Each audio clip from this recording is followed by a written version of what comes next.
Mes chers amis, nous avons la coutume de dire au nom du Khatam Sofer qu'au sein du foyer juif, la femme occupe la place du Kohen Gadol, du grand prêtre. En effet, quel était le rôle du grand prêtre? Il en avait trois principaux. Le premier, c'est qu'il devait s'occuper d'allumer le candélabre, la menorah. Le second rôle, c'est qu'il devait s'occuper du lechem apanim, le pain de proposition. C'est lui qui s'en occupait. Et le troisième rôle principal, c'était de s'occuper des sacrifices. Or, nos maîtres nous font remarquer qu'au sein du foyer juif, c'est exactement ce que la femme doit accomplir. C'est-à-dire que c'est la femme qui allume les nérotes de Shabbat, les lumières de Shabbat. Ça, c'est par rapport au candélabre qui était allumé par le Kohen Gadol. En dehors de ça, c'est la femme aussi qui prépare les chalot de Shabbat et qui accomplit la mitzvah de la afrashat chala, de prendre de cette chala une partie et de la brûler et d'accomplir cette mitzvah-là. Et nos maîtres nous disent que ces mitzvot-là appartiennent effectivement à la femme. Elles n'appartiennent pas au mari. À tel point vrai que si un jour le mari dit à sa femme « Écoute, cette fois-ci j'aimerais bien accomplir moi-même la mitzvah de prélever la chala. Sois gentil, laisse-moi cette fois-ci accomplir la mitzvah. Moi aussi il faut que j'ai des mérites. » Il est écrit qu'il faut qu'il demande la permission à sa femme. Et si elle est d'accord, elle peut lui laisser la possibilité de prélever lui-même. Mais si elle n'est pas d'accord, c'est sa mitzvah à elle. L'allumage des bougies de Shabbat, c'est sa mitzvah à elle.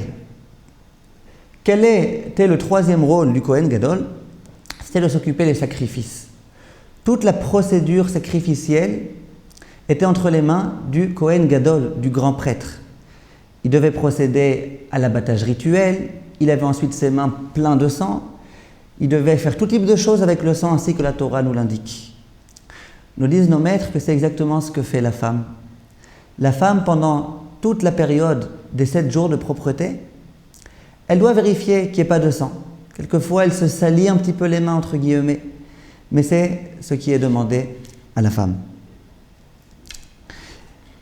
Lorsque le Kohen Gadol, le grand prêtre, faisait des sacrifices, grâce à ces sacrifices, tout le peuple juif obtenait expiation.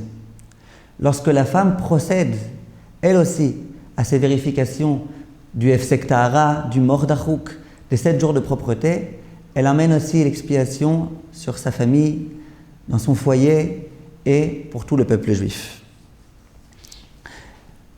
La Torah nous dit que lorsque Akadosh Baruch Hu a voulu créer le monde, qu'il a voulu créer l'homme en particulier, il a tout d'abord jeté un regard sur la Torah. C'est-à-dire qu'il a inspecté ce qui est écrit dans la Torah et il s'est dit que par rapport à ce qui est écrit dans la Torah, on va créer l'homme. Pour ne prendre qu'un exemple, Akadosh Baruch Hu a vu qu'il était écrit dans la Torah qu'il fallait mettre les téphilines sur le bras et sur la tête. C'est la raison pour laquelle Akadosh Baruch Hu a créé un homme constitué d'une tête, pour mettre les téphilines sur la tête, et d'un bras, afin de pouvoir accomplir ce qui est écrit dans la Torah.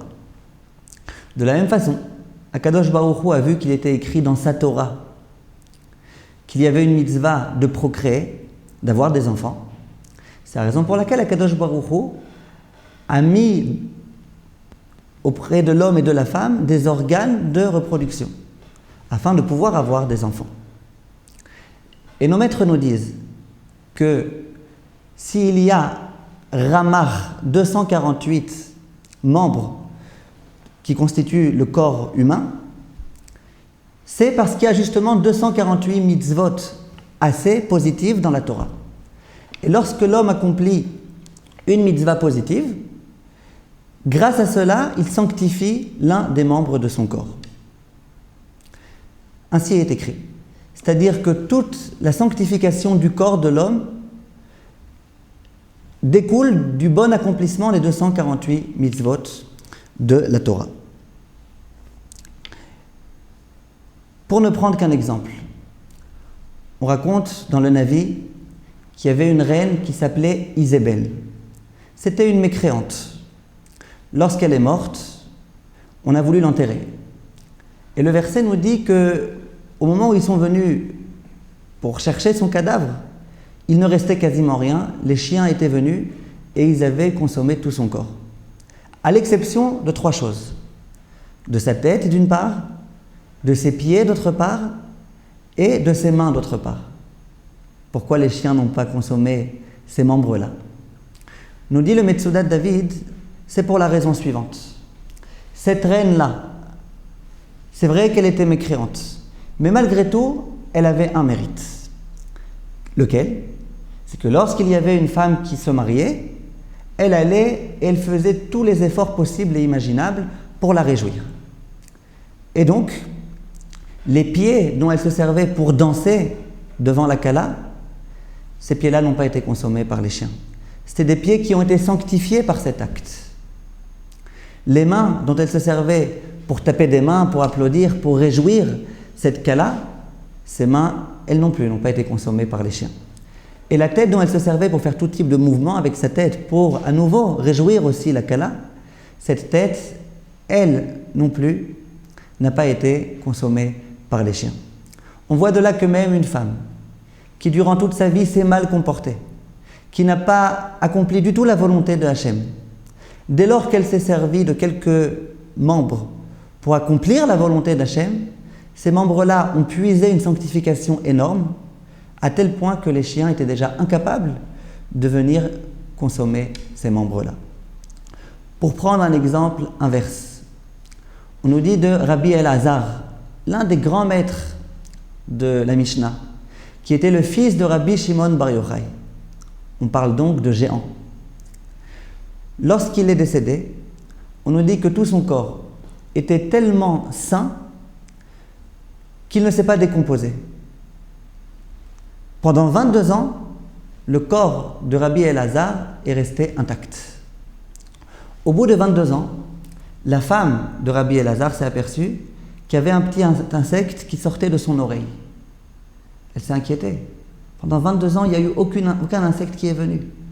Et d'un coup, un petit ver comme ça qui sort de l'oreille de Rabbi Elazar, son mari, qui était tellement sain durant tout son parcours terrestre. Cette nuit-là, Rabbi Elazar, raconte la Gemara, est apparu en songe à sa femme. Et lui a dit, je sais que tu es inquiète, mais il faut que je te dise. Une fois, alors que j'étais en vie, j'ai entendu de la bouche de quelqu'un des propos de médisance au sujet d'un grand Talmid Chacham, d'un homme de Torah. Et à ce moment-là, au lieu de protester, au lieu de me mettre en colère, au lieu de m'insurger, je suis resté silencieux. C'est la raison pour laquelle mon oreille, qui a entendu ces propos de médisance et qui sont restées silencieuses, de cette oreille-là, il y a un petit ver qui sort. On voit que même un homme qui était extrêmement sain, il a suffi que l'un de ses membres n'ait pas été complètement sain à 100% pour que la vermine puisse porter atteinte à ce corps, à ce membre. Voilà ce que nos maîtres nous enseignent. On nous dit que Hana, la mère de Shmuel, n'avait pas d'enfants. Et Hana souhaitait absolument avoir des enfants. Et elle se lamentait. Et tous les jours, elle priait. Elle demandait à Hachem, s'il te plaît Hachem, permets-moi d'avoir un enfant. Et dans l'un des versets, il est écrit Vechana medaberet al liba. Hana parlait sur son cœur, littéralement. Ça veut dire qu'elle s'est penchée. Elle est penchée son cœur devant Akadosh Baruch Hu pour lui demander de bien vouloir lui donner des enfants. Simplement, la Gemara nous dit que lorsqu'on dit qu'elle priait sur son cœur, il y a un sens un petit peu plus profond. Lequel? Nous dit la Gemara dans Brachot, en page 31, Amar Rabbi Elazar mishum Rabbi Yossi ben Zimra, al iske liba. Hana demandait qu'Akadosh Baruch Hu l'exauce en mentionnant ce qui se trouve au-dessus du cœur. Et il s'explique immédiatement et il dit la chose suivante. Amra lefanav. Hana s'est adressé à Akadosh Baruch Hu et lui a dit Ribono shel olam, maître du monde. Kol ma shebarata baisha, lo barata davar echad levatala. Lorsque tu as créé le corps humain, tu n'as rien créé en vain. Et la preuve, lui dit-elle, tu as créé des yeux pour voir, Tu as créé des oreilles pour entendre. Tu as créé un nez pour sentir. Tu as créé une bouche pour parler. Tu as créé des mains pour pouvoir faire des choses avec ses mains. Tu as créé des pieds, continue Hana et dit, pour pouvoir marcher. Ensuite, elle lui dit, et lorsque dans le corps humain de la femme, tu as créé des seins, c'était pour pouvoir allaiter un enfant. Moi, tu m'as créé avec des seins et j'ai pas d'enfant. Comment ça se fait? Pourtant, tu n'as rien créé en vain. Or, s'il te plaît, Hachem, donne-moi un enfant et de cette façon-là, je pourrai l'allaiter. Et finalement, comme vous le savez, elle a eu un enfant. Et quel enfant? Shmuel. Quelle était ici la demande de Hana? Bien évidemment, elle voulait avoir un enfant. C'est normal, c'est légitime. Mais en dehors de cela, nous disent nos maîtres, elle voulait encore autre chose. Hana savait très bien que comment on sanctifie le corps en accomplissant des mitzvot. Comment je sanctifie mes yeux en lisant des propos de Torah. Comment je sanctifie mes oreilles en entendant des propos de Torah. Et bien comment je sanctifie mes seins en allaitant mes enfants. Elle s'est dit, si je ne peux pas allaiter mes enfants, alors à quoi ça sert? Finalement, mon corps ne va pas être un écrin sacré. Il va être un écrin qui est à moitié sacré, à 3/4 sacré. Elle voulait que cet écrin magnifique, qui est l'écrin de la Neshama, de l'âme, soit complètement sacré. Et donc elle a demandé à Kadosh Baruch Hu de bien vouloir lui donner un enfant. Lorsque la femme fait toutes les vérifications, elle prend un tissu, elle l'introduit à l'intérieur du vagin, elle le tourne, et ce n'est pas toujours facile. La femme doit savoir à ce moment-là que ce faisant, elle sanctifie son corps. Un endroit dont on aurait pu dire que c'est un endroit matériel. Non, elle sanctifie cet endroit en accomplissant toutes les vérifications et toutes ces mitzvot-là qui sont liées à la pureté familiale. Lorsqu'on voit les choses de cette façon-là, on comprend l'importance et l'urgence de ces choses-là. Voilà, Kol Tov et à bientôt.